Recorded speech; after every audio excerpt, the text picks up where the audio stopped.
What's up? My name is Eric Butler. This channel is called Report and Opine. I am back. And from the New York Post, Stephen A. Smith reveals beef with Kyrie Irving, NBA star's father, is personal.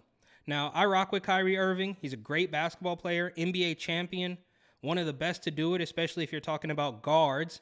He notably had a backbone. He had a spine when it came to the farm mafia coercion. They still don't like him for that.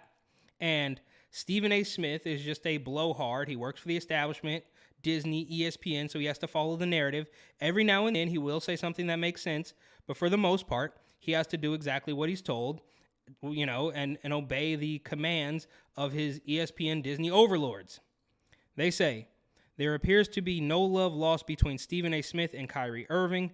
During an appearance on the Mike Missinelli podcast Tuesday, the ESPN personality revealed that he has personal differences with Irving and his father, Dedrick, but cautioned that their issues do not interfere with his analysis of the Mavericks guard. I'm not really sure how that's possible. Of course, you're going out there telling people on a podcast that you have a personal beef, basically, with Kyrie Irving, and then you follow it by saying, well, it doesn't matter. There's constantly conflicts of interest with these establishment hacks, and they can just say, well, it doesn't affect me. I can't think of one off the top of my head, but I promise you they're out there where these people have clear conflicts of interest, and just because they say, well, that would never interfere with my job, and they say it, so it must be true. That's the only deciding factor in whether something is true, is that if an establishment figure says it, and it's not to be questioned. Now, Kyrie and I have our differences on a personal level, which is none of anybody's business. Meanwhile, I'm on a podcast talking about it, and I'll never tell why. He knows why, and his daddy knows why. So you go onto a podcast, you tell them that you have a personal beef, don't say what it is, and say that it doesn't affect your analysis. And I'm just not really buying that. I mean, how are you supposed to buy that? Yeah, of course, I don't really like him or his father, but I've never, dude, this, to me, all stems from him refusing the pharmaceuticals. Just like with Kanye, he once wore a red hat 5 or 6 years ago, 7 years ago, whenever it was, and that will follow him. They can't stand him. So everything they throw at him now, they don't like his rhetoric, whatever, but it all stems from the red hat. Same with Kyrie. He refused the pharmaceuticals, so they're going to take that until the end, right? He once said something about flat earth, and they're going to pick at every single little thing because he disobeyed one of the major narrative talking points that all of the NBA stars were supposed to do. And do we remember, for the record, the beginning of this, when Rudy Gobert touched all the mics and Kevin Durant got it, all these stars got it, Idris Alba, Chris Cuomo. It was so bogus on its face. Like, how did they gave a whole marketing campaign filled with celebrities to scare you into submission. And that was well before the farm mafia came out and told you that you had to do what they said before you could go back to work. But of course, that's a different story, and I digress. Smith revealed his beef with the Irvings while discussing a heated moment he had with Jay Williams on First Take in February when the two went at it while debating Irving's trade to the Mavericks. They know how I feel about how they've acted towards me, and they know how I feel about them and how they feel about me, Smith said about his issues with Irving and Dedrick. Okay, they know, I know, they know, whatever. And I guess that's Kyrie's dad right there. I did not know that he had I have heard, of course, Stephen A. Smith call out Kyrie for not obeying the farm mafia, but I didn't know this, issue with his dad either. And of course, he'll never tell us. So he'll go on the podcast and say, I have a personal vendetta against him, but I'm not going to tell you what it is, and it doesn't affect my reporting. What? But this is what you get with these establishment figures. They can just say whatever they want, and you got to buy it. You got to wear it. And this is the same guy. We see these viral clips of what ESPN has turned into in recent years. Him and Greenberg or I forget the other guy, and they just have this super clip of them saying, oh, black man, white, black. And this is what it's all devolved into.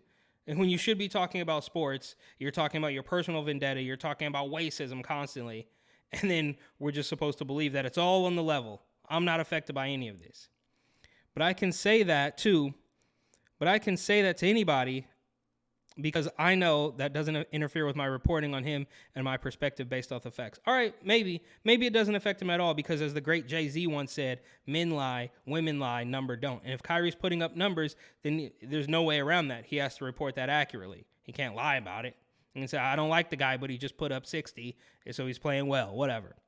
Smith declined to discuss the matter further. So he goes on a podcast, says he has a personal vendetta, doesn't say exactly what it is, says it won't affect his reporting, and then won't talk about it anymore. And here I am talking about it, so I guess he wins.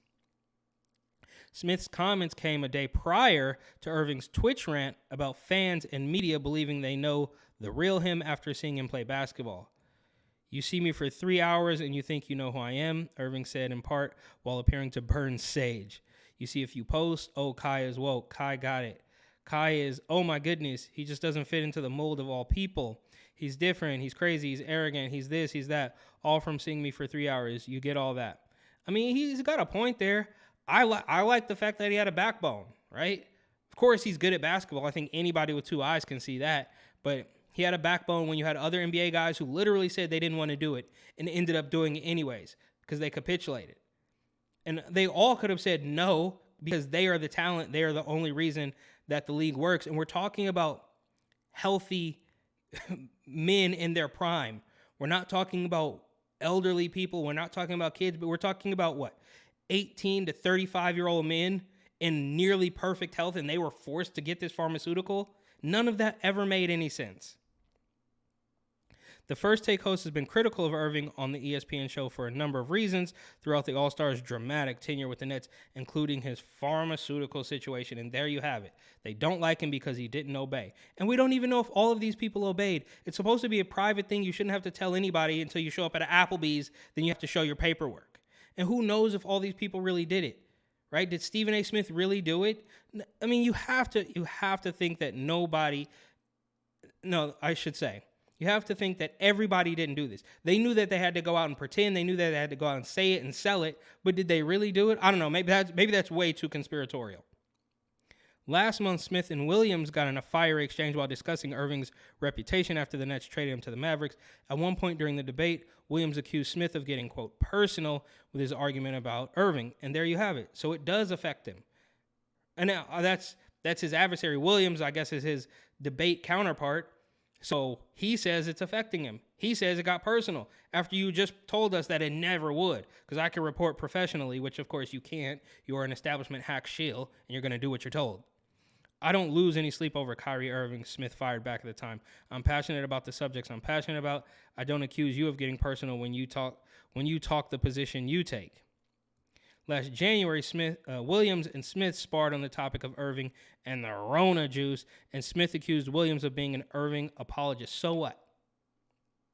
I thought we were all supposed to have our own opinion, right? You're supposed to uplift black voices and things like that. And he didn't want to do it, and you call somebody who kind of defends Irving's right to have his own opinion and calling him an apologist, that's already a slight. That's already an insult. To call someone an apologist means he did something wrong. He didn't do anything wrong except for go against the crazy tyrannical regime. This doesn't make sense, and that's why Stephen A. Smith is a shill. And like I said, he does say something that makes sense every now and then. Same with Charles Barkley, right? He'll say something that makes sense. He'll say stuff that's funny all the time. And then when it comes down to it, it will still parrot the talking points 8 out of 10 times. Smith has been vocal about his issues with Irving on the court, including when he came down on the NBA champion for not showing up to work in the 2021-22 season, when he played 29 games due to various absences. The Mavericks acquired Irving in a deal with the Nets in February, 2 days after the All-Star point guard requested a trade out of Brooklyn. Yeah, so look, Kyrie is, as far as I can see, Kyrie is basically the NBA's Kanye. Yeah, he's a little weird, whatever. He's a little eccentric, whatever you want to call it.